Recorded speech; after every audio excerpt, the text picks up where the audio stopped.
Strike. No one's saving those. Karl, how are you doing? Hi, how are you? Yeah, I'm not too bad, Karl. Karl, you're with me, Troy Townsend and Carrie Armstrong. Karl, this game's coming up. What does it mean to you? Oh, it's massive. It's a bit of a shock, really. Never in a million years did I think we'll get this far. So just going to take it all in our stride and enjoy it, really. When you was younger, did you have dreams of playing in the FA Cup? And if you did, who were you playing for and did you win it? I wouldn't say I dreamt, but I just dreamt of playing for Man United, really. Okay. I've always supported Man United, I've always followed them, and I've always watched the FA Cup, so I've always played in like the pre-qualifying rounds in non-league, but I've never been this far, and everything that we've experienced up to now, it's just crazy. Karl, could you let our viewers know, because obviously being part-time footballer, it means that you have to apply your trade somewhere else during the day. And I know there was a wonderful story about you having to get a holiday request in before you played Exeter in the last round. I mean, oh my goodness. What is that all about? People won't recognise that, you know, you'd have to put a holiday request in so you could play a game in the FA Cup on a Friday night. Yeah, it was really, really weird. I mean, I don't think a lot of people quite understand the dedication you have to put into non-league football. Obviously, with working and you know, family life and the rest of it, you know, you spend a lot of time away from home, going to training and playing matches twice a week, and it takes a lot of dedication. In terms of the tickets, I was very lucky because where I work, we're actually, you know, they were okay with me actually taking time off to get tickets, but Okay. there was only a certain allocation. I just wanted to make sure I got enough for my family and friends. Oh, wow. What do you remember about it? It's a momentous occasion, beating Exeter. What do you remember, or do you remember anything about the day? Just the atmosphere was unbelievable. I think there's only 2,400 there, but because the stadium's so small and, you know, they were so close to the pitch, the ground was bouncing. Yeah. The thing I remember most was the pitch invasion, to be totally honest with you. After when the final whistle went, it was unbelievable. My family found me and was having pictures and people were asking On the for pitch, selfies Karl? and everything. Yeah, Brilliant. It was mental, yeah. Brilliant. Yeah. I mean, Warrington typically is a rugby league town, am I correct? Yeah. So where have these 2,000 fans come from? I don't know. I do think there's a lot. I do think there's a lot of football fans in the town.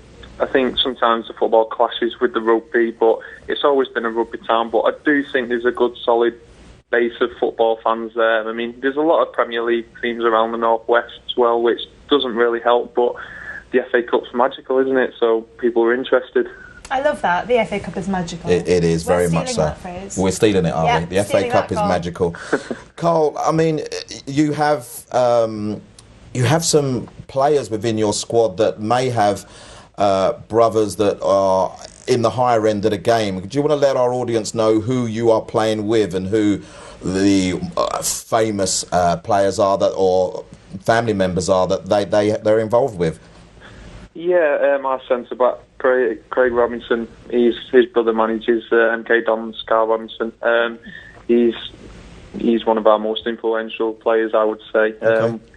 He got sent off a few weeks ago, and luckily enough, he's available for this game. Oh wow! Right. So that was a very near miss, but that would have been a big miss if he wasn't there. But he's very influential, and we've got Dave Mannix as well. He plays in centre midfield. He was in Liverpool's Champions League final winning squad. Oh wow! So he travelled with them and did all the celebrations and the rest of it, which would have been an amazing experience. But I don't think he quite knew what was going on with the FA Cup and how that would affect him. I think he enjoyed that more. Right. Okay, I can understand that. What status now have the players got within the town? There's obviously a few local lads. We've got a lot of lads from Liverpool and Manchester as well, but I think particularly for us lads from Warrington, there's a lot more people who recognise you and ask you how you're going, and they say they're looking forward to watching the game as well. I love that. Listen, this is what I'm looking forward to watching. Tell me about your Bonnie gloves, your precision goalie gloves you've got on there. Yeah, I sent a tweet out to Precision saying playing in the FA Cup, and do you want me to wear your gloves? And they've done an absolutely brilliant job. They've sent me all sorts of stuff and given me lots of promotion and everything, and they're a great glove, so I'm happy to wear them. we are happy to have you on the show, quite frankly. Karl, thank you very much for joining us, and obviously it goes without saying all our best wishes for the game, and we'll look forward to seeing you in the hat for the 3rd round, hopefully. Thank you very much, Karl. Bye-bye, darling. Thanks.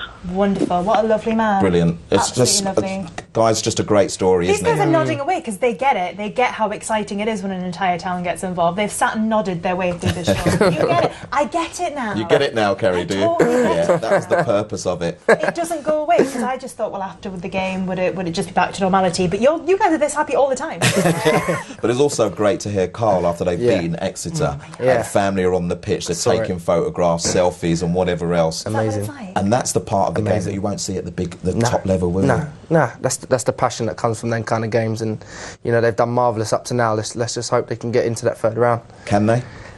Yeah, well, anything could happen in the FA Cup, as you said. It's magical. I know, we're going to take that phrase. I think we are. Yeah, we're going to run with that phrase. It really, do you know what? It has been so fantastic. Very quickly, what are we looking out for you for this season? What would you like us to tune into? Well, just keep an eye out on Bournemouth Football Club. You know, we're in a title hunt at the moment. We'll see how things go. We're going to come and see them, aren't we? Yeah, we are. We most definitely, if he ever invites us down. For he has to now because we told him on shame him on something. Rav, footballexclusives.com and at footballexclu. Yeah, that's the one. Wonderful. Thank you so much for having us. Thanks very much, guys. Thanks for coming. Much. It's been an absolute pleasure, isn't it? It really has. Real good show tonight. Don't forget, you can tune in at sportstonightlive.com. You can see us at Sports Tonight TV. Check out these guys' Twitter handles because we'll be tweeting the heck out of them, won't we? Right, no one's saving those.